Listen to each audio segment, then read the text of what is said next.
Hello.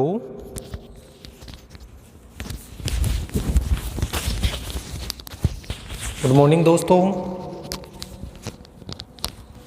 Shyam education परिवार की online YouTube classes में आपका स्वागत है। हम बीएससी पार्ट 3 की बात करेंगे इस लेक्चर में और कंटिन्यू करते हैं। चलो मैं इसको थोड़ा सेट कर लेता हूँ।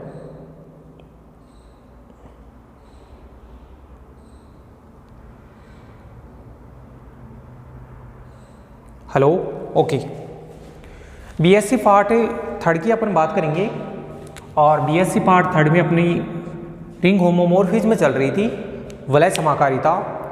वलय समाकारिता में अपन ने देखा था कि मान लो कि कोई r प्लस डॉट वलय है, दो वलय r और s है, तो वलय समाकारिता के लिए देखा जाता था कि f अगर एक फंक्शन ऑफ r से s में डिफाइन कर रहे हो तो फिर उसके अंदर वो प्लस के लिए और डॉट दोनों के लिए समाकारिता होनी चाहिए। एकक या आच्छादक वगैरह एग्जाम्पल भी अपन ने काफ़ी कुछ किया था। उसी को अपन आगे बढ़ाते हुए अपन चलेंगे अब। और यहाँ पे 5 थ्योरम हो गई थी अपनी, आप देख लेना लास्ट लेक्चर पे। अब है वलय समाकारिता की अष्टी। दोस्तों अगर आप इसको देखोगे तो जिसने ग्रुप समाकारिता अच्छे से पढ़ी थी उसको वलय समाकारिता पढ़ने में कोई प्रॉब्लम नहीं आएगी, जिसने ग्रुप होमोमोर्फिज्म पढ़ी थी। और इसमें के अलावा आप वीडियोस को लाइक करें, ज़्यादा से ज़्यादा अपने दोस्तों तक शेयर करें और चैनल को सब्सक्राइब करें। अब है kernel of a ring homomorphism. तो kernel of a ring homomorphism बहुत आसान है, मैं आपके सामने इसकी डेफिनेशन लिखता हूँ। Kernel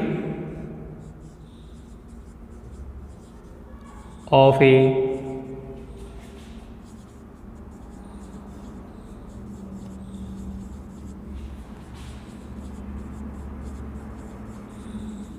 kernel of a ring homomorphism वलय समाकारिता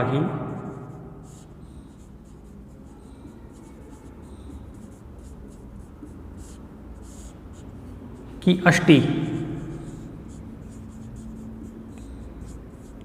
वलय समाकारिता की अष्टी। अष्टी क्या होता है देखना। माना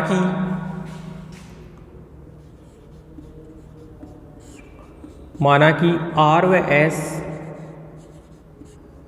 दो वलय हैं।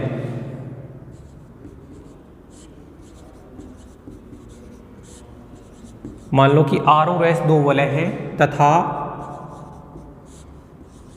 फाई R से S में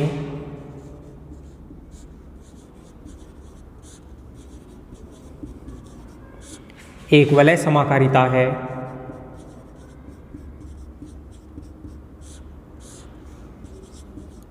माना कि R और S दो वलय हैं तथा फाई R से S में एक वलय समाकारिता है, तब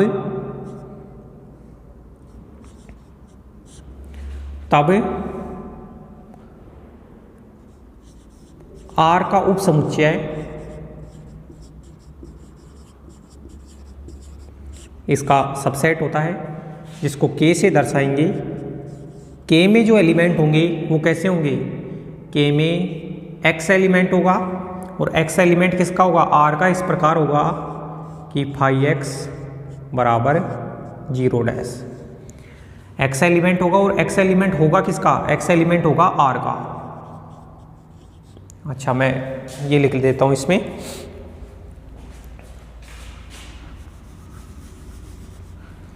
कर्नेल में अगर X एलिमेंट आ रहा है तो आपको पता है कर्नेल होता है वो डोमेन का सबसेट होता है। डोमेन R है तो X एलिमेंट R का इस प्रकार से है such that phi of X बराबर पीछे वाले का योज्य तत्समक अवयव तो 0 फाई ऑफ X बराबर 0। या लिख दूंगा यहाँ 0 बिलोंग्स टू S का, ये पीछे वाली रिंग का योज्य तत्समक अवयव है का योज्य तत्समक अवयव है। तो R का उपसमुच्चय ये बना, तब K को वलय समाकारिता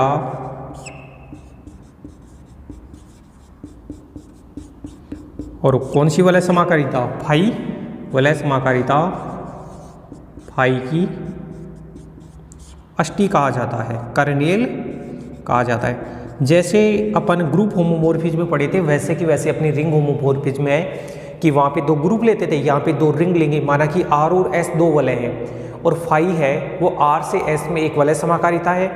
तो जो आर का सबसेट होगा कि एक्स एलिमेंट आर का इस प्रकार है कि फाई ऑफ एक्स बराबर होना चाहिए पीछे वाले का आइडेंटिटी, तो जीरो डैश। जीरो डैश क्या है, एस का योज्य तत्समक अवयव है। तो ये जो के होता है जो आर का सबसेट होता है, इस के को इस वलय समाकारिता फाई की अष्टी कहा जाता है। जिन बच्चों ने ग्रुप होमोमॉर्फिज्म अच्छे से पढ़ रखा है उनको कोई प्रॉब्लम नहीं आएगी। आप इसको कीजिए दोस्तों, इस डेफिनेशन को, फिर अपन आगे चलेंगे।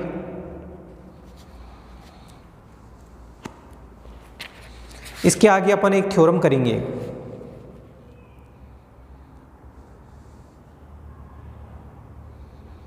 दो 2015 में आई हुई ये थ्योरम है, इंपॉर्टेंट है।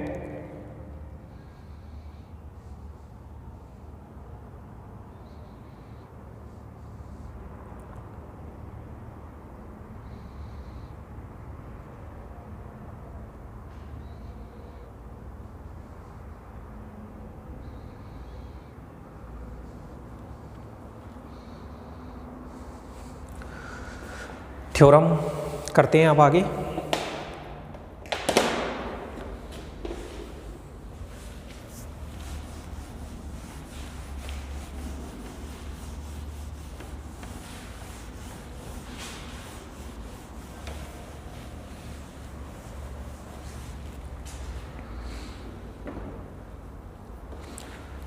अच्छी थ्योरम है, थ्योरम नंबर 6।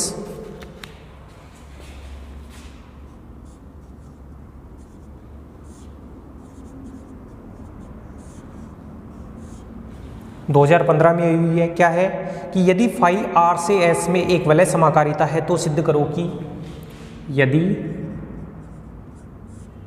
फाई आर से एस, यदि फाई आर से एस में एक वलय समाकारिता है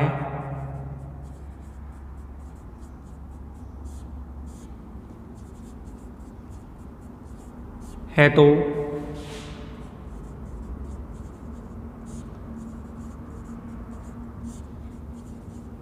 सिद्ध करो कि, क्या सिद्ध करना है कि फाई तभी एककी समाकारी होगा, मतलब तुल्यकारी होगा यदि और केवल यदि, सिद्ध करो कि फाई तभी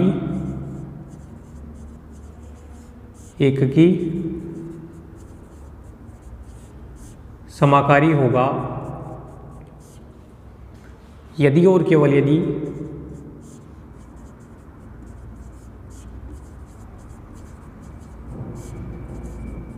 यदि फाई की अष्टी कर्नेल में क्या एलिमेंट हो, जीरो। चलो ठीक है, इस थ्योरम का अपन प्रूव करते हैं दोस्तों। अगर आपको याद हो तो ऐसी की ऐसी थ्योरम जिसमें एक ग्रुप तो जी था और एक जी डैश था, और उसमें भी ऐसे लिख रखा था एक की समाकारिता होगा यदि और केवल यदि कर्नेल के अंदर जीरो एलिमेंट हो। जब आप समाकारिता वाला चैप्टर खोल के देखोगे ना, उसमें भी सेम टू सेम ये की ये थ्योरम मिलेगी। बस अंतर ये था कि वो थ्योरम तो ग्रुप के लिए थी और ये थ्योरम किसके लिए है, अपनी रिंग के लिए। सबसे पहले तो आप इसके स्टेटमेंट को उतारिए, और यदि और केवल यदि आया है इसमें तो आप जानते हो बहुत अच्छे से कि जब भी किसी थ्योरम में इफ एंड ओनली इफ आता है तो अपने को नेसेसरी और सफिशिएंट दोनों पार्ट सिद्ध करने पड़ते हैं।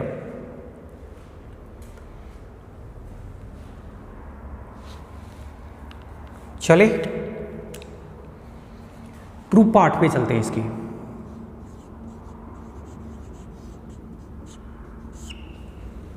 प्रूफ पार्ट पे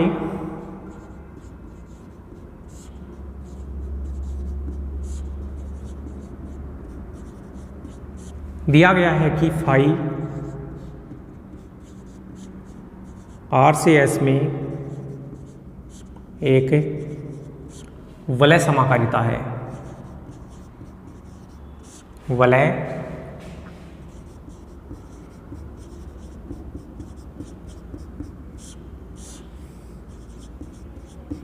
दिया गया है कि फाई है वो आर से एस में एक वलय समाकारिता है। अब सबसे पहले तो आप एक की समाकारी मान के चलो और अष्टी में ये बता दूं। तो यदि और केवल यदि है तो सबसे पहले मैं लिख लेता हूं नेसेसरी कंडीशन।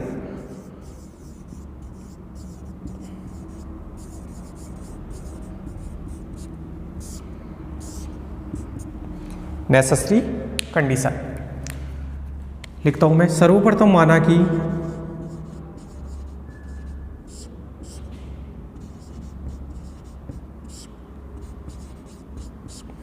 सर्वप्रथम माना कि फाई एक की समाकारी है। फाई एक की, भाई समाकारी तो दिया ही था, एक की ओर हो गया तो समाकारिता तो लिख के ही दिया था, एक की ओर मान लिया।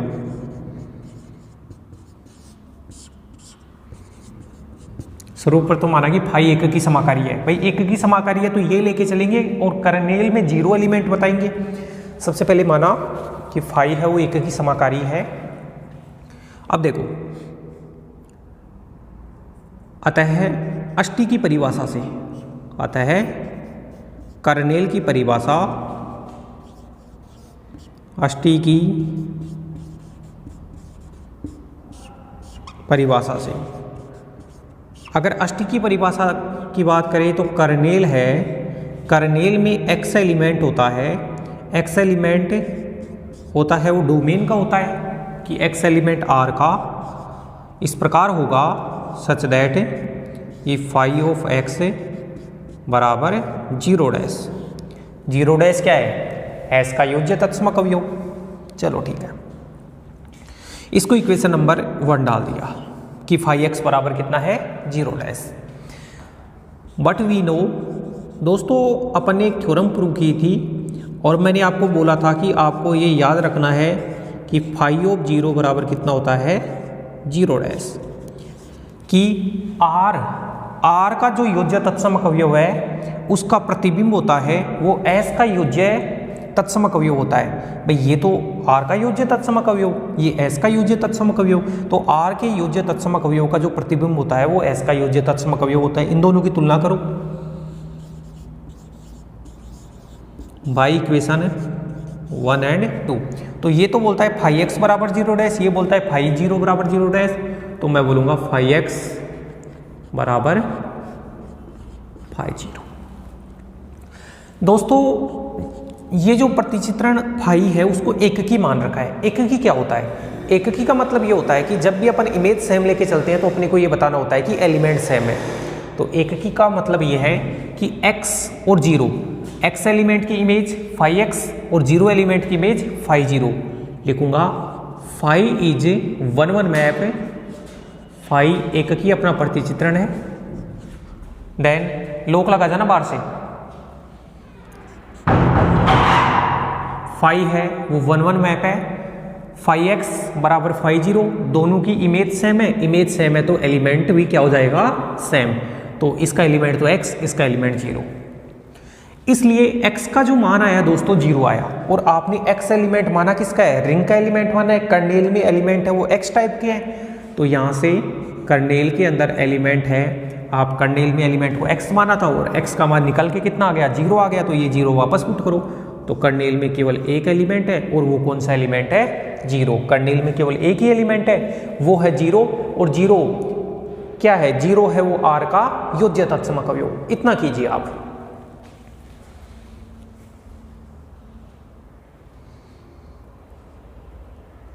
फिर अपन सफिशिएंट कंडीशन की बात करेंगे।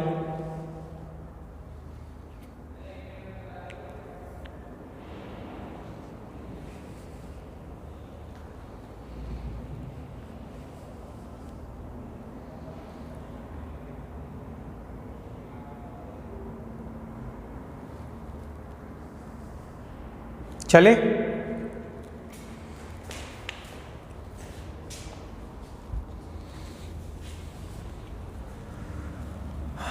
अब दोबारा में सफिशिएंट कंडीशन में अष्टी के अंदर जीरो एलिमेंट तो मान के चलूंगा और एक की समाकारी बताना है।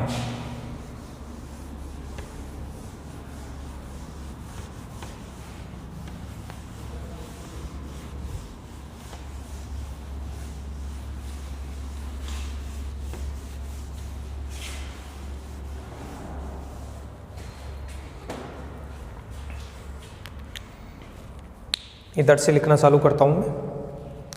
सफिशिएंट कंडीशन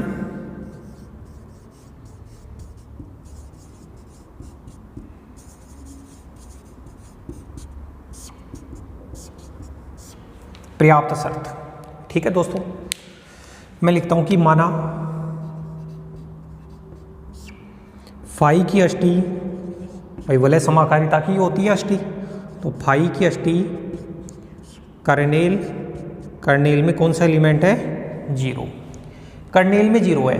हमें एक की समाकारी बताना है, समाकारिता तो दिया ही है। तब हमें सिद्ध करना है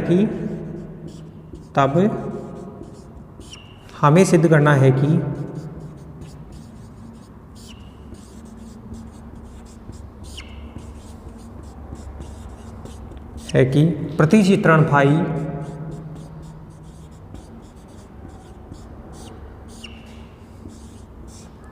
एक की होगा।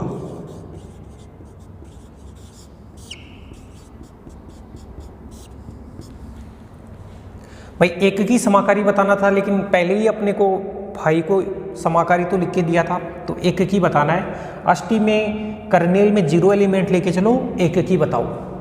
अब दोस्तों एक की कैसे बताते हैं, तो ये आपको पता होना चाहिए। बहुत सारे अपन ने पहले ही पढ़ लिया कि उसमें इमेज सेम लेके चलते हैं और एलिमेंट सेम बताना होता है।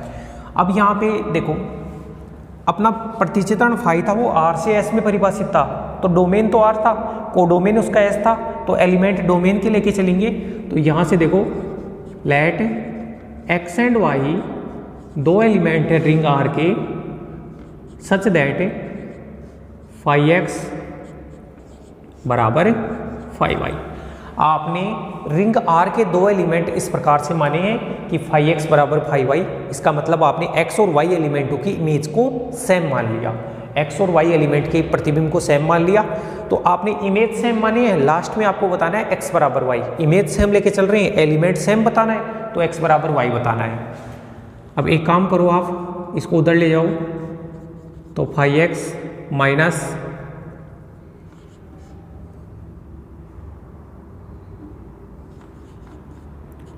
फाई y बराबर 0 dash, phi x minus phi y बराबर 0 डैश।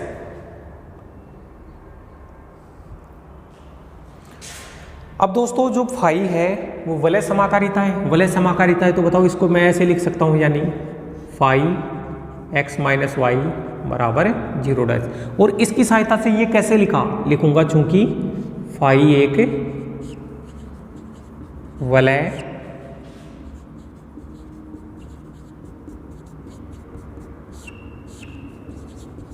फाई एक वलय समाकारिता है, तो इसकी सहायता से ये लिख दिया। अब कर्नेल की परिभाषा देखें। कर्नेल की परिभाषा मैं यहाँ लिख देता हूँ। अच्छा, ये तो अपन निकल लिया।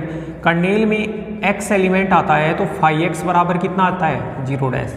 तो जो भी x इस कंडीशन को फॉलो करता है, फाई x बराबर 0 डैश, वो कर्नेल में आ जाता है। तो यहाँ से फाई x माइनस वाई बराबर 0 डैश हुआ, तो इसका मतलब कि x माइनस वाई जो एलिमेंट आ गया वो किस में आ गया? x माइनस वाई एलिमेंट किस में आ गया? कर्नेल में आ गया।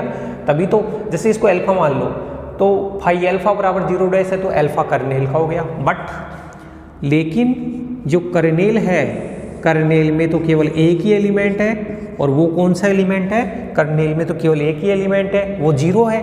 और यहाँ से ये एलिमेंट कर्नेल में बिलोंग कर रहा है, तो सीधी सी बात है कि फिर ये एलिमेंट किसके बराबर हो जाएगा? ऑटोमेटिक 0 के। इसलिए कि x माइनस वाई जो एलिमेंट है वो 0 के बराबर हो जाएगा, तो यहाँ से x बराबर y आ जाएगा। देखो, आपने अष्टी में केवल एक एलिमेंट 0 माना है, और यहाँ से x माइनस वाई भी अष्टी में आ रहा है। इसका मतलब x माइनस वाई है वो 0 के बराबर हो जाएगा, तो x बराबर y। तो दोस्तों आपने फाई x बराबर फाई y लिया था, मतलब x और y एलिमेंटों की इमेज सेम ली थी और एलिमेंट सेम आ गई।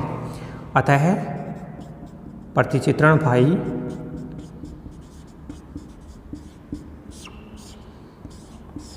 एक की समाकारी है।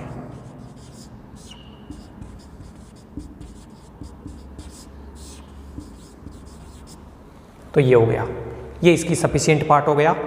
आप इसको कीजिए। नेसेसरी और सफिशिएंट दोनों कंडीशन अपन ने बता दी हैं।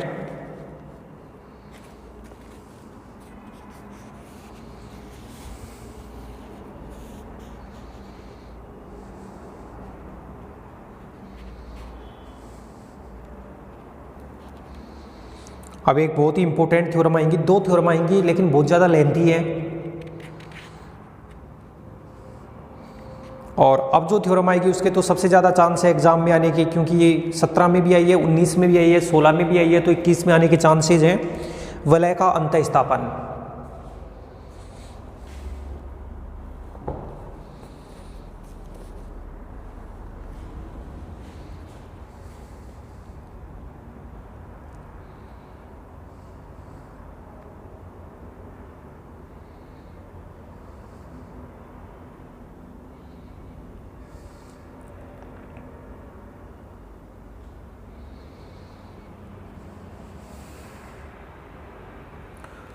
ठीक है भाई। अब जो थ्योरम आएगी, पहले तो मैं स्टेटमेंट बताऊंगा कि वलय का अंतःस्थापन क्या होता है, एम्बेडिंग ऑफ ए रिंग, और उसके बाद में जो थ्योरम आएगी वो सबसे ज़्यादा इंपॉर्टेंट है। कर लिया इसको, चले आगे।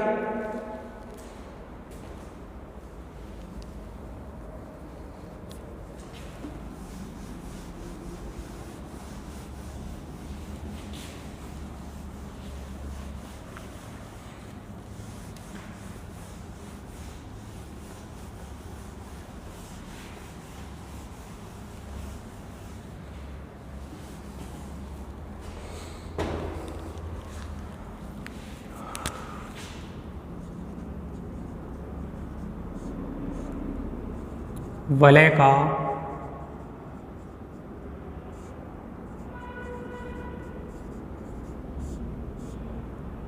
अंतःस्थापन, एम्बेडिंग ऑफ ए रिंग। सबसे पहले तो दोस्तों इसकी परिभाषा याद करना है आपको। देखो सुनो, मैं पहले समझा देता हूँ फिर बाद में लिखा दूंगा। मान लो कि R और R डैश दो वलय हैं, एक तो वलय है R और दूसरी वलय क्या है R डैश। आप इस R डैश का एक सबसेट ले लो, जैसे ऐसा आपने किसका सबसेट ले लिया, R डैश का। एक प्रतिचित्रण फाई ऐसा है, एक प्रतिचित्रण फाई ऐसा है कि जो R से S में परिभाषित है, R से S में परिभाषित है, और वो प्रतिचित्रण तुल्यकारी होना चाहिए। तुल्यकारी बोले तो वो एककी भी होना चाहिए, आच्छादक भी होना चाहिए और समाकारी होना चाहिए। और जो आपने R डैश का सबसेट S लिया है ना, वो S क्या होना चाहिए, सब रिंग होना चाहिए। तो मैं ये बोलूँगा कि माना कि R और R डैश दो वलय हैं, R डैश का एक उपवलय क्या है, S है। S किसका उपवलय है, R डैश का। भाई सब रिंग बनने से पहले सबसेट होता है ना, तो S है वो R डैश का उपवलय है, और उपवलय अपने आप में एक वलय होता है। चलो ठीक है, इसका मतलब ये भी वलय हो गई, ये भी वलय हो गई, ये भी वलय हो गई, और ये एक्चुअल में है R डैश की सब रिंग। आप एक प्रतिचित्रण फाई R से S में परिभाषित करो, R से S में एक प्रतिचित्रण फाई परिभाषित करो, और उस प्रतिचित्रण को बताओ आप तुल्यकारी बताओ। तुल्यकारी मतलब एककी बताओ, आच्छादक बताओ, समाकारी बताओ। ऐसा बता देते हो तो अपनी जो वलय R है वो वलय R डैश में क्या कहलाती है, अंतःस्थापित कहलाती है। वलय R डैश में अंतःस्थापित कहलाती है, तथा R डैश को R का विस्तार कहा जाता है, एक्सटेंशन कहा जाता है। ये अपनी परिभाषा है। तो सबसे पहले तो अपन क्या लेंगे, दो रिंग लेंगे, फिर R डैश का एक सब रिंग S लेंगे, फिर R से S में एक, इस R से S के अंदर एक अपना प्रतिचित्रण परिभाषित करेंगे, और उस प्रतिचित्रण को अपने को क्या बताना है, एककी, आच्छादक और समाकारी बताना है। तो ये तो दोस्तों मैंने आपको पहले थोड़ा बता दिया है ताकि समझने में आसानी रहे अपने को। वलय का अंतःस्थापन क्या लिखेंगे इसमें,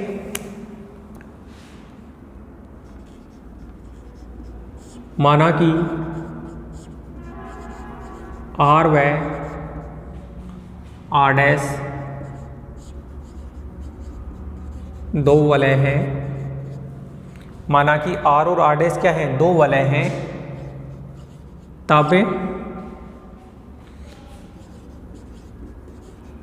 तब वलय R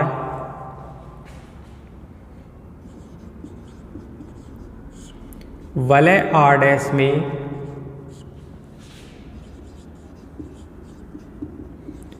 अंतःस्थापित कहलाती है, अंतःस्थापित कहलाती है यदि, अंतःस्थापित कब कहलाती है, यदि आर डैश का सब रिंग लेना है ना, एक उपवलय, यदि आर डैश का एक उपवलय एस इस प्रकार उपस्थित होगी, एस इस प्रकार होगी कि फाई आर से एस में एक की समाकारी हो। ये परिभाषा है। क्या R और R डैश दो वलय हैं, तो वलय जो R है वो R डैश में अंतः स्थापित कहलाती है यदि R डैश का आपको एक सबरिंग लेना है S, और सबरिंग S इस प्रकार से है कि एक प्रतिचित्रण फाई R से S में क्या होना चाहिए, एक की समाकारी हो अर्थात तुल्यकारी हो, एक की समाकारी हो अर्थात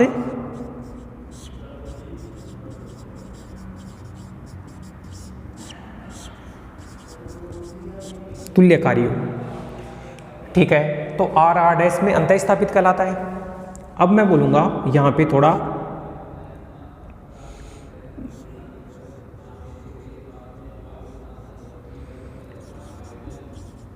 यदि वलय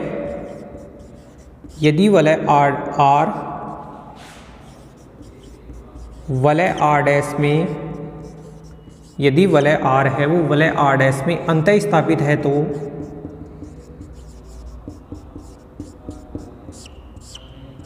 अंतः स्थापित है तो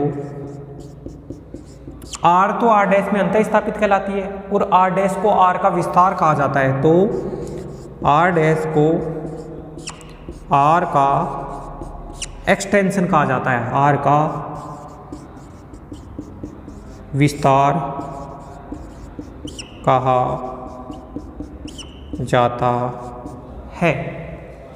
तो ये अंतः स्थापन की परिभाषा है कि दो वलय आर और आर डैश है, आर डैश की एक उपवलय एस लेना है और एक प्रतिचित्रण फाई लेना है जिसको आर से एस में परिभाषित करना है, और परिभाषित करके आपको उस प्रतिचित्रण फाई को तुल्यकारी बताना है, एक की समाकारी मतलब तुल्यकारी बताना है। नीचे लिख रखा है कि मान लो वलय आर है वो आर डैश में अंतः स्थापित है, वलय आर आर डैश में अंतः स्थापित है, तो आर डैश को आर का क्या कहा जाता है, एक्सटेंशन कहा जाता है, विस्तार कहा जाता है। इसको कीजिए दोस्तों, इस परिभाषा को, इंपॉर्टेंट है भाई, अगली थ्योरम इसी से समझ में आएगी।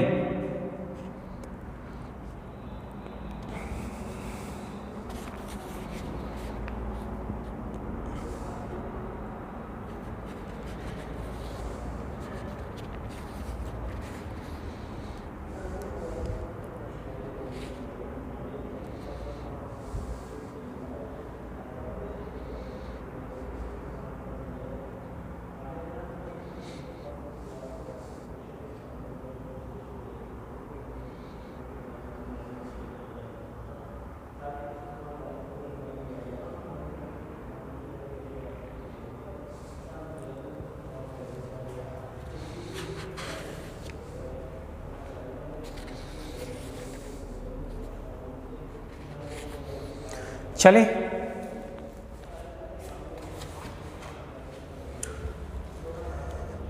हटा देता हूं मैं इसको।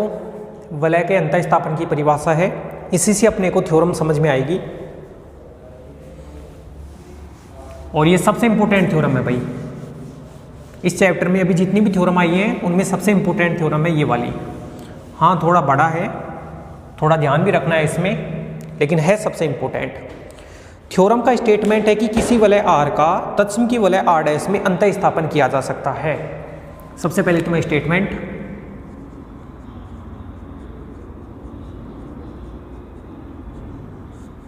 स्टेटमेंट क्या है दोस्तों इसका, ये लिख रखा है कि किसी वलय आर का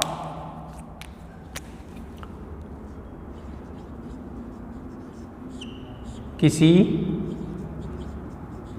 वलय आर का इकाई सहित वलय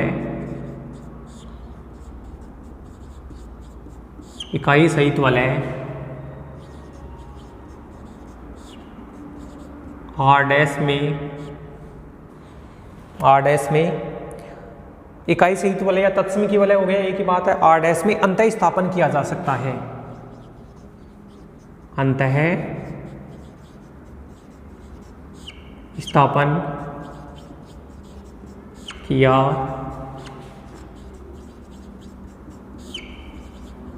जा सकता है। मैं इंक डाल लेता हूं इसमें थोड़ी।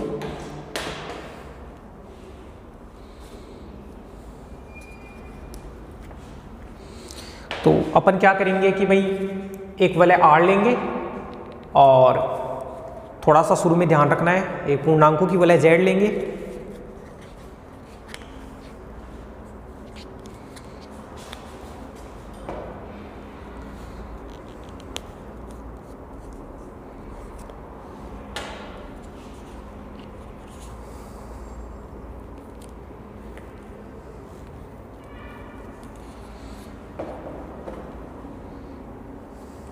किसी वलय आर का इकाई सहित वलय आर डैश में अंतः स्थापन किया जा सकता है।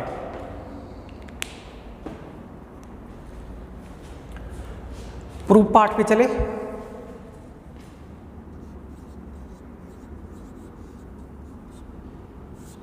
देखना, सबसे पहले तो वलय आर लेंगे, माना कि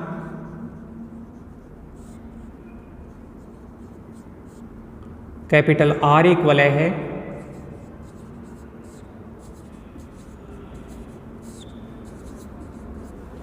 माना कि कैपिटल आर एक वलय है तथा आर एक वलय है और जेड होता है पूर्णांकों की वलय तथा जेड पूर्णांकों की वलय है। आपने आर तो कोई वलय ले लिया और अपन जानते हैं कि जो जेड होता है वो किसकी वलय होता है, पूर्णांकों की वलय है। यह भी माना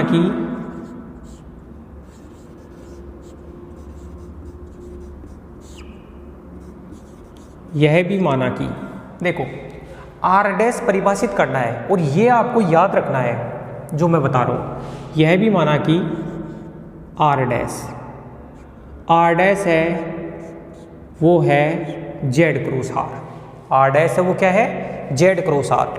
दोस्तों इस लाइन को हाईलाइट कर देता हूं, आपको ये याद रखना है। जो चीज़ याद रखनी है वो आर डैश जो है वो है जेड क्रॉस आर। जेड मतलब पूर्णांकों की वलय और आर मतलब ये वलय। आर डैश में जो एलिमेंट है, आर डैश में जो एलिमेंट है वो एम ए टाइप के एलिमेंट है। आपको पता है जब भी कार्टेशियन प्रोडक्ट होता है तो अपने क्रमिक युग्म बनते हैं, जब भी कार्तीय गुणनफल होता है तो क्रमिक युग्म बनते हैं। तो जेड क्रॉस आर में कैसे एलिमेंट है, एम ए टाइप के एलिमेंट है, जहाँ पे एम तो कोई भी जेड आगे आने वाला एलिमेंट जेड का है तो एम तो कोई भी इंटीजर है और ए किसका एलिमेंट है, ए है वो रिंग का एलिमेंट है। तो ये आपको ध्यान रखना है, आर डैश बराबर जेड क्रॉस आर। अब आर डैश में योग संक्रिया, अच्छा आर डैश में जो एलिमेंट आए उनके ऊपर फोकस करो आप। आर डैश के अंदर जो एलिमेंट आए वो जेड क्रॉस आर, तो जेड क्रॉस आर में एम ए टाइप के एलिमेंट है, मतलब क्रमिक युग्म है आर डैश के अंदर है। तो आर डैश में अब योग और गुणन संक्रिया को परिभाषित करना है, तो मैं लिखूंगा आर डैश में योग व गुणन संक्रिया आर डैश में योग व गुणन संक्रिया निम्न प्रकार परिभाषित है। निम्न प्रकार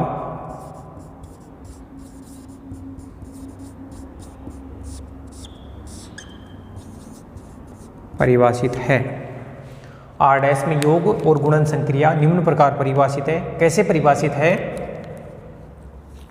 देखो आप इस आर डैश के दो एलिमेंट उठाओ तो इसमें क्रमिक युग्म है, तो एक एलिमेंट तो मैं एम ए उठा लेता हूं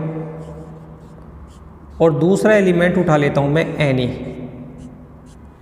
एक एलिमेंट तो एम ए और दूसरा एलिमेंट एन ए। ये आपने किसके एलिमेंट उठाए हैं, दोनों आर डैश के एलिमेंट उठाए हैं, तो 4 ऑल एम ए और Na, ये दोनों एलिमेंट किस में बिलोंग कर रहे हैं? R डैश में बिलोंग कर रहे हैं। इनका जो योग है वो तो कैसे परिभाषित है? क्रमिक युग्म को पहले से पहले गुणा करो। भाई ये इंटीजर है, ये रिंग का एलिमेंट है, ये इंटीजर है, ये रिंग का एलिमेंट है, तो आगे वाला एलिमेंट तो आगे वाले में जुड़ रहा है, तो m प्लस n। अच्छा, एम ए और एन बी, सॉरी ये गलत हो गया ना, एक तो एम ए और एन बी और ये एम ए और एन बी। अच्छा एक चीज़ देखो आप कि एम ए और एन बी आपने आर डैश के उठाए। आर डैश होता क्या है? जेड क्रॉस आर होता है। इसका मतलब कि आगे वाला एलिमेंट अर्थात यहाँ मैं ये लिख सकता हूँ, अर्थात आगे आने वाला एलिमेंट तो है वो इंटीजर है, वो जेड का है। इसका मतलब m और n वो तो है इंटीजर, और जो पीछे आने वाले एलिमेंट है वो कैपिटल R के हैं कि a और b ये किसके एलिमेंट हैं? रिंग के एलिमेंट है। अब ये इंटीजर हो भी सकते हैं, नहीं भी हो सकते, लेकिन m और n क्या है? इंटीजर। क्योंकि क्रमिक युग्म में आगे आने वाला एलिमेंट आगे वाले सेट का होता है और पीछे आने वाला एलिमेंट पीछे वाले सेट का होता है। तो m और n को जोड़ा तो m प्लस n, और a और b को जोड़ा तो a प्लस b, a और b को जोड़ा। R डैश में योग और गुणन संक्रिया इस प्रकार से परिभाषित है। अच्छा ये तो योग संक्रिया है, गुणन संक्रिया के बारे में फोकस रखना है विशेष। गुणन संक्रिया कैसे है? एम ए, एक एलिमेंट तो एम ए, उसको दूसरे एलिमेंट एन बी से अगर आप गुणा करोगे, एन बी से गुणा करोगे तो देखो गुणा करने से, अब गुणा कैसे परिभाषित है? गुणा इस प्रकार से परिभाषित है कि आगे तो आना चाहिए इंटीजर। m इंटीजर है, a रिंग का एलिमेंट है, ये इंटीजर हो भी सकता है और नहीं भी हो सकता। n रिंग का n इंटीजर है, तो ये इंटीजर और ये रिंग का एलिमेंट है, तो m को n से गुणा करो, mn, तो इंटीजर को इंटीजर से गुणा करेंगे तो इंटीजर बनेगा। अच्छा अब इसको इससे कर दिया, इसको इससे करो, m को n से कर दिया, m को b से करो, तो m को b से किया। अब ये इंटीजर था और ये रिंग का एलिमेंट था, तो इंटीजर को रिंग के एलिमेंट से गुणा करें तो जरूरी नहीं है कि अपना इंटीजर आए, तो एम बी, ये अपना रिंग का एलिमेंट है और ये इंटीजर है, तो इसको लिख दिया एन ए, और ये रिंग का एलिमेंट, ये रिंग का एलिमेंट, तो ये ए बी। ऐसे ये गुणा परिभाषित है, और आप समझ सकते हो कि मैंने ये इसलिए परिभाषित किया है क्योंकि इसको और इसको गुणा करने से तो इंटीजर आएगा, फिक्स है, लेकिन इसको और इसको गुणा करने से जरूरी नहीं कि इंटीजर आए, इसको और इसको गुणा करने से भी जरूरी नहीं इंटीजर आए, और इसको और इसको गुणा करने से भी जरूरी नहीं इंटीजर आए। इस कारण उन तीनों को तो पीछे लिख दिया प्लस करके, और एम एन को आगे लिख दिया। तो ऐसे तो योग परिभाषित है, योग तो जो नॉर्मल अपना क्रमिक युग्म का योग करते हैं वैसे परिभाषित है, और गुणा ऐसे परिभाषित है, तो ये अपन ने लिख लिया है। इतना उतारिए आप, फिर अपन इसमें आगे चलेंगे।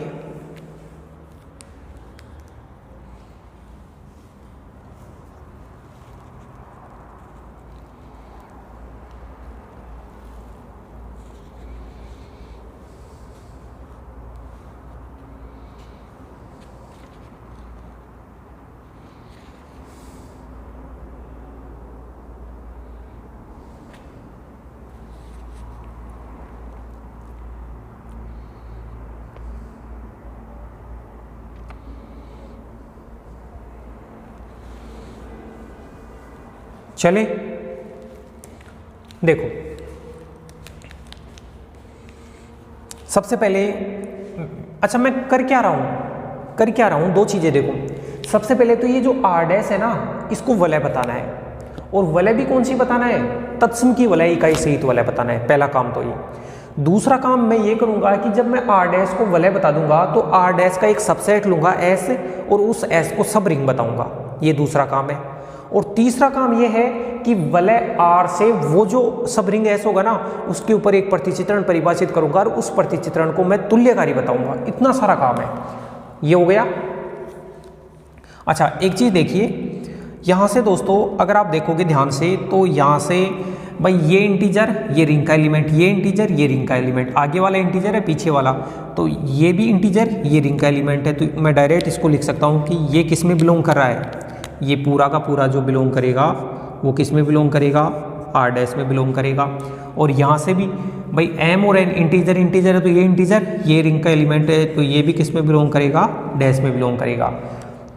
तो ये तो योग के लिए समवर्ता हो गया, गुणा के लिए समवर्ता हो गया। तो समवर्ता तो अपने को सिद्ध करना नहीं है भाई। अपने को पता है कि जब भी अपन वलय बताते हैं आर डैश को, तो वलय के लिए कितने नियम होते हैं? प्लस के लिए 5 नियम होते हैं कि प्लस के लिए समवर्ता, साचर्य, तत्समक, प्रतिलोम, क्रम विनिमयता। और डॉट के लिए 2 नियम होते हैं, कौन सा? समवर्ता और साचर्य। और तो वो तो वलय हो जाएगी इकाई सहित वलय में। गुणा के लिए तत्समक और बता देंगे। ये सारे जो 8 नियम, एक बंटनता होता है, ऐसे 8 नियम होते हैं। उनमें से प्लस के लिए समवर्ता, तो ये सीधा हो गया भाई। ये अपना आर डैश का एलिमेंट, इसको और इसको जोड़ा तो ये एलिमेंट बना, उसमें m प्लस n होगा, वो इंटीजर होगा, सीधी सी बात है। ये इंटीजर इनको जोड़ने से ये इंटीजर बना। और ये पीछे रिंग का एलिमेंट, तो आगे वाला तो इंटीजर होना चाहिए और पीछे वाला रिंग का एलिमेंट होना चाहिए, तो ये आर डैश में बिलोंग कर गया। ऐसे ही आगे आने वाला इंटीजर होना चाहिए, पीछे वाला रिंग का एलिमेंट वो भी आर डैश हो गया। इसका मतलब ये हो गया, ये अपने को प्लस और गुणा के लिए समवर्ता नियम तो बताने की जरूरत नहीं है, बाकी के नियम अपन बता देते हैं। ये तो सीधा यहीं से हो जाएगा। यहीं से क्या, संक्रिया को परिभाषित ही ऐसे किया है कि समवर्ता नियम की पालना होनी चाहिए। अगर दोस्तों अगर आप ऐसे लिख देते, मान लो mn और ये mb को इधर लिख देते आप क्रमित युग्म में, तो फिर जरूरी नहीं कि समवर्ता नियम फेल हो जाता फिर तो अपना डॉट के लिए। तो परिभाषित इस प्रकार से करके दिया है कि इसके अंदर पहले को पहले से गुणा किया तो पहला एलिमेंट इंटीजर ही बनना चाहिए। हटा दूं मैं इसको, आर डैश को बताना है अपने को, रिंग बताना है, तो प्लस के लिए समवर्त हो गया। अब प्लस के लिए पहले साचर्य बताऊंगा, फिर तत्समक, फिर प्रतिलोम और फिर क्रम विनिमय, फिर डॉट के ऊपर चलेंगे। चलो मैं हटा रहा हूं।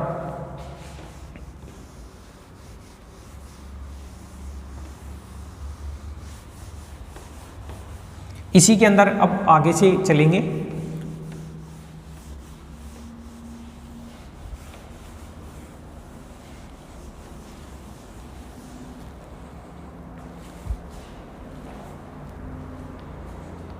चले,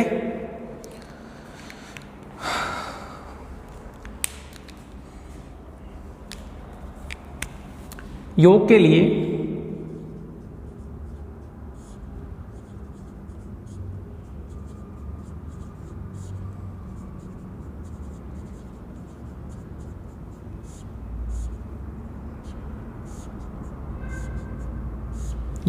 साचर्यता, भाई योग के लिए समवर्ता तो हो ही गया था।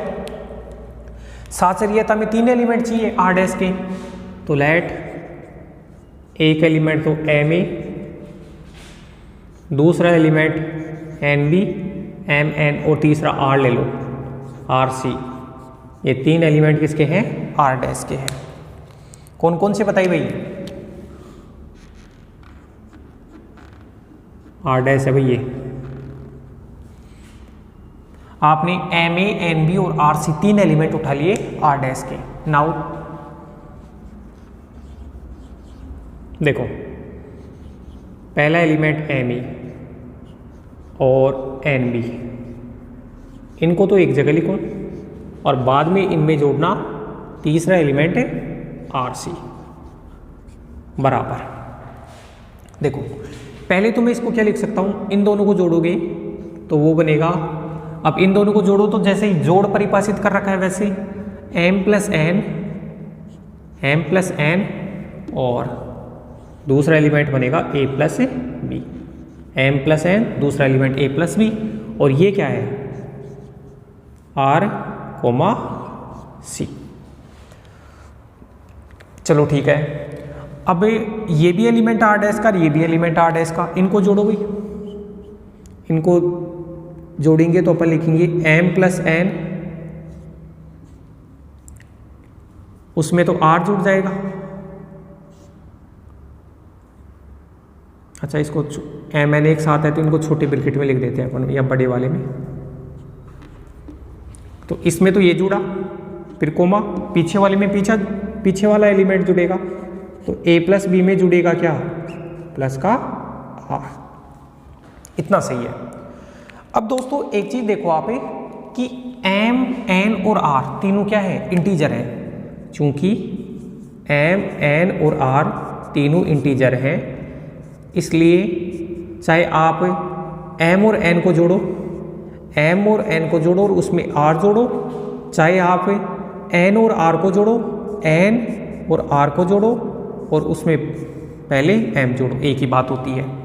और ये तीनों रिंग के एलिमेंट है, ये तीनों रिंग के एलिमेंट है, तो उनमें भी यही कंडीशन होती है कि ए, बी और आर ये तीनों किसके एलिमेंट हैं? रिंग के। और रिंग में तो शास्त्रीय नियम लगता है ये प्लस के लिए, शास्त्रीय नियम लगता है।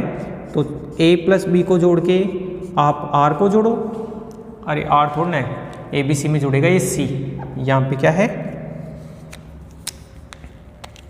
ए बी में जुड़ेगा सी, तो यहाँ भी मेरे को लिखना है सी। तो चाहे आप ए बी में सी को जोड़ो, चाहे आप बी और सी को पहले जोड़ो और उसमें ए को जोड़ो, ये भी है, क्योंकि ये तो इंटीजर है। इंटीजर हमेशा योग के लिए शास्त्रीय नियम की पालना करते हैं और ये रिंग के एलिमेंट हैं, और रिंग में हमेशा जो प्लस के लिए रिंग की तो प्रॉपर्टी है कि योग के लिए शास्त्रीय नियम की पालना होती है। तो दोस्तों मैं ये लिख सकता हूँ, ये इसलिए बताया है ये रीजन, इस रीजन के कोरस्पॉन्डिंग इसको मैं ये लिख सकता हूँ, क्या लिख सकता हूँ, एम को आगे कर लिया और एन प्लस आर और कोमा इसमें ए को आगे निकाल लिया और ये बी प्लस सी और इनको छोटे ब्रैकेट में क्रमिक युग्म में। अब देखो एम ए, ये तो एम ए हो गया प्लस, और इनको क्या बोलेंगे, ये हुआ N R, N plus R comma N plus R comma B plus C, उसको ऐसे लिख दिया, इन दोनों को आगे निकाल लिया। तो ये बना एम ए प्लस, या मतलब ब्रैकेट लगा के, इसका मतलब क्या है, इसका मतलब यह है कि N B plus R C, कि आप एन बी में आर सी को जोड़ोगे तो एन में तो आर जोड़ेगा, फिर कोमा और बी में सी जोड़ेगा, तो ये हो गया। या ये ब्रैकेट ना भी लगाओ तो भी आप समझ जाओगे, इसका भी कोई इश्यू नहीं है। तो कुल मिला के दोस्तों इसका मतलब ये निकला कि आपने पहले एम ए और एन बी को लिया था और आर सी को बाद में लिया था, या एन बी और आर सी आ गया, एम ए आगे निकल गया, तो ऐसा होता है। तो ये कौन सा नियम होता है, ये योग के लिए होता है साहचर्यता नियम। ठीक है दोस्तों, ये होता है योग के लिए साहचर्य नियम, इसको उतारिए। योग के लिए समवर्ता पहले हो गया था, ये साहचर्य हो गया। अब बताएंगे योग के लिए तत्समक नियम।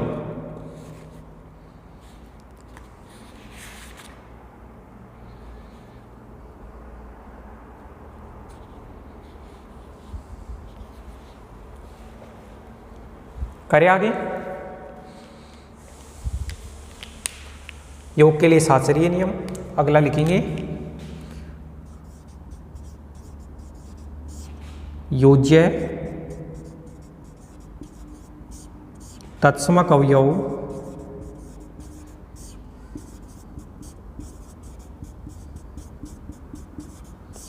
का अस्तित्व है। योज्य तत्समक अवयव का अस्तित्व है। योज्य तत्समक अवयव क्या होता है, देखो मैं लिखूंगा for all M comma A belongs to R dash. अब ये बताने की जरूरत नहीं है कि एम इंटीजर है, ए रिंग का एलिमेंट है। M comma A belongs to R dash के लिए,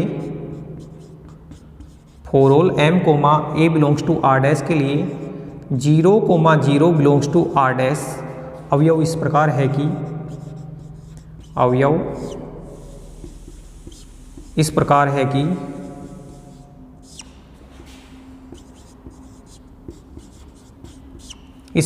कि देखो m comma A element R dash है, इसके प्रत्येक अवयव के लिए 0,0 बिलोंग्स टू आर डैश। देखो पहला एलिमेंट तो इंटीजर होना चाहिए, तो 0 इंटीजर है, और पीछे आने वाला रिंग का एलिमेंट होना चाहिए। अपनी आर वलय थी और वलय में योज्य तत्समक अवयव होगा, वो योज्य तत्समक अवयव 0 लिख दिया।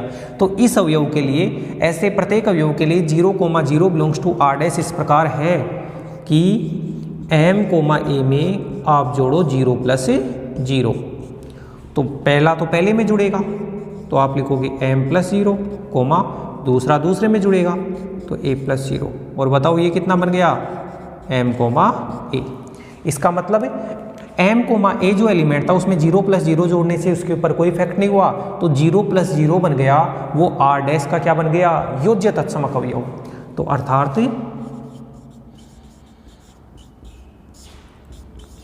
0,0 बिलोंग्स टू आर डैश का योज्य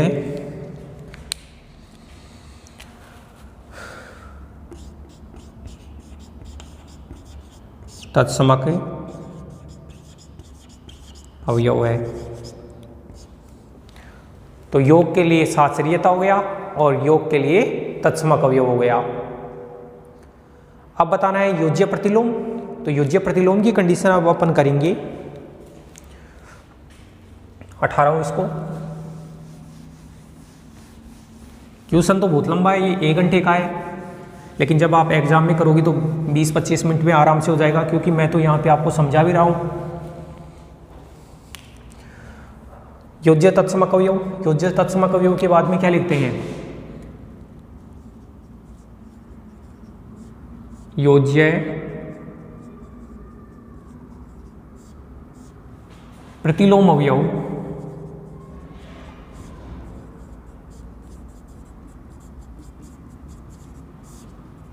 योज्य प्रतिलोम अवयव का अस्तित्व है। देखो क्या लिखेंगे योज्य प्रतिलोम अवयव में? अपन ये लिखेंगे कि m, a belongs to r dash के लिए, m, a belongs to r dash के लिए एक अवयव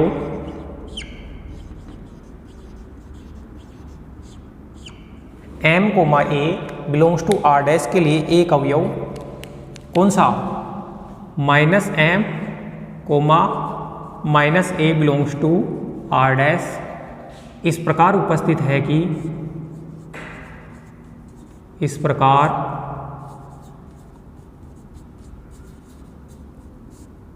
उपस्थित है कि, इसके अंदर इसको जोड़ो, m, a में आप जोड़ोगे -m, a को, तो ये क्या बनेगा? m -m, इसमें तो ये जुड़ेगा, तो जुड़ेगा मतलब घटेगा, और a में a जुड़ेगा, तो ये बन गया 0,0। इसका मतलब ये हुआ कि इस एलिमेंट में इसको जोड़ने से अपना जो योज्य तत्समक अवयव आ गया, योज्य तत्समक अवयव आ गया, तो इसका प्रतिलोम ये है। अर्थात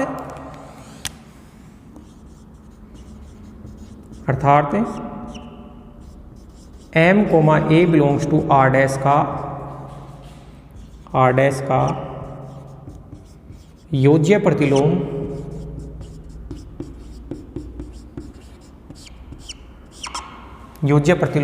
बताओ कितना आया? इसका योज्य प्रतिलोम ये है -m, a belongs to r dash है। और दोस्तों ये r डैश में बिलोंग करेगा। कैसे बिलोंग करेगा? देखो m है वो इंटीजर है, आपको पता है m इंटीजर होता है तो उसका नेगेटिव भी इंटीजर होता है। इसका मतलब ये आगे आने वाला एलिमेंट तो क्या हो गया? इंटीजर। a एलिमेंट है वो m आगे आने वाला तो इंटीजर होता है, क्योंकि वो तो z का एलिमेंट, पीछे वाला एलिमेंट रिंग का एलिमेंट है, और रिंग है, रिंग में तो बताओ प्लस के लिए अपना योज्य प्रतिलोम होता है ना, तो a एलिमेंट रिंग का है तो -a भी रिंग का हो गया, तो m इंटीजर है तो -m भी इंटीजर, और a रिंग का एलिमेंट है तो -a भी रिंग का एलिमेंट। इसका मतलब ये जो अपना जो ऑर्डर्ड पेयर क्रमित युग्म में बना, उसका आगे आने वाला एलिमेंट तो इंटीजर है और पीछे वाला रिंग का एलिमेंट है, तो ये पूरा का पूरा किस में बिलोंग कर गया? r डैश में। इसका मतलब इस एलिमेंट का योज्य प्रतिलोम ये हो गया। ठीक है, अगला तो मेरे प्लस के लिए चारों नियम हो गए ना भाई। संवर्ता तो अपन ने क्वेश्चन में ही बता दिया था कि योग के लिए संवर्ता होता है। संवर्ता तो बता दिया था, साचर्य बता दिया, तत्समक बता दिया, प्रतिलोम बता दिया, अब क्रम विनिमय। अब अपने को बताना है योग के लिए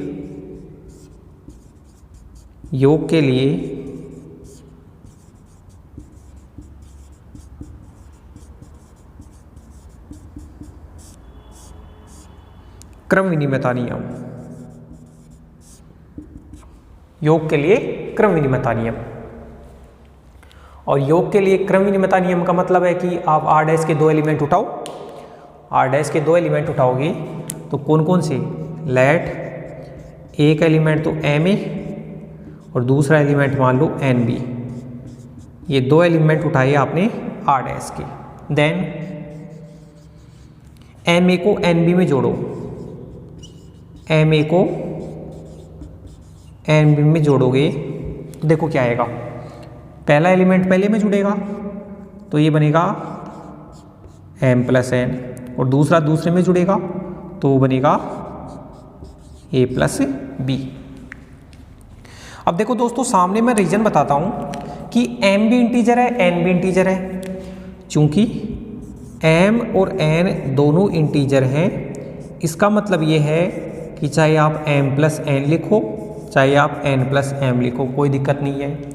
यहाँ पे a और b पीछे वाले एलिमेंट रिंग के एलिमेंट है, a और b क्या है, रिंग के एलिमेंट है। और बताओ, रिंग में योग के लिए क्रम विनिमयता नियम लगता है, वलय में योग के लिए क्रम विनिमयता नियम लगता है। तो a प्लस बी बराबर कितना हो जाएगा, b प्लस ए लिख दूंगा। वलय में योग के लिए क्रम विनिमयता नियम, क्रम विनिमयता नियम, ठीक है। इसका मतलब दोस्तों ये हुआ कि ये जो m प्लस एन था, m प्लस एन की जगह तो n प्लस m लिखा जा सकता है, इसकी जगह तो n प्लस m लिखा जा सकता है, और a प्लस बी की जगह कितना लिखा जा सकता है, b प्लस a लिखा जा सकता है। तो कुल मिला के ये बन गया nb और plus me, nb plus me। तो आपने ma और nb लिया था, nb आगे आ गया और ma पीछे आ गया, तो ये हो गया योग के लिए क्रम विनिमयता नियम। अपन ने सबसे पहले r एक वलय लिया था और z पूर्णांकों की वलय था, r डैश को परिभाषित किया z cross r, z cross r में क्रमित युग्म होंगे, उसमें पहला एलिमेंट होता है वो तो z इंटीजर होता है, पीछे वाला रिंग का एलिमेंट होता है। दोनों में योग परिभाषित करके बता दिया मैंने। r डैश में योग कैसे परिभाषित है, योग तो सिंपली योग जैसे करते हैं, क्रमित युग्म का पहला एलिमेंट पहले में जुड़ गया और दूसरा दूसरे में जुड़ गया, और गुणांक को थोड़ा स्पेशल तरीके से बता दिया। अब r डैश को पहला काम है वलय बताना है आपको। वलय बताने के लिए 8 नियम होते हैं, योग के लिए 5 नियम में संवरता तो अपन ने जहाँ पे परिभाषित किया था वहीं पे लिख दिया था संवरता, और बाकी के 4 नियम अपन ने बता दिए। अब गुणा के लिए क्या क्या बताना है, गुणा के लिए संवरता भी मैंने बता दिया था जहाँ पे परिभाषित किया था। अब गुणा के लिए एक तो साचरीय बताना है और एक बंटनता बनाता है, बंटनता भी अपने को बताना है। गुणा के लिए साचरीय और बंटनता ये 2 नियम बता दूंगा मैं, तो मैं लिख दूंगा कि जो r डैश है वो क्या है, अपनी एक वलय है। उसके बाद उसके अंदर मैं गुणा संक्रिया के लिए तत्सम अवयव भी बता दूंगा, तो जो वो वलय r डैश है वो कौन सी वलय बन जाएगी, तत्सम की वलय। इतना तो काम है कि r डैश को वलय बताने का, तत्सम की वलय बताने का। उसके बाद r डैश का एक सबरिंग लेंगे, पहले सबसेट लेंगे, फिर उस सबसेट को सबरिंग बताएंगे s, तो वो सबरिंग का काम। और फिर मैं r से s में एक प्रतिचित्रण फाई परिभाषित करूंगा और उस प्रतिचित्रण फाई को मैं तुल्यकारी बताऊंगा और वो सारा काम हो जाएगा। उसके बाद में अपन बोलेंगे कि जो वलय r थी उसका इकाई सहित वलय r डैश में क्या कर दिया, अंतः स्थापन कर दिया। तो ये जो गुणा के लिए जो प्रॉपर्टी है, गुणा के लिए कौन सी प्रॉपर्टी बच गई, एक तो बंटनता बच गई, एक तो बंटनता वाला और एक साचरीय है, और एक तत्सम की वलय के लिए गुणा के लिए तत्सम अवयव, वो अगले लेक्चर में करेंगे। तो ये थ्योरम है वो 2 लेक्चर में डिवाइड है, क्योंकि थ्योरम बड़ी थी, इस वजह से अपन इसको बाकी का जब बचा हुआ पार्ट है वो अगले लेक्चर में करेंगे। तो यहाँ तक ध्यान रखना दोस्तों, प्लस के लिए 5 प्रॉपर्टी हो गई है अगले लेक्चर में। ठीक है, धन्यवाद।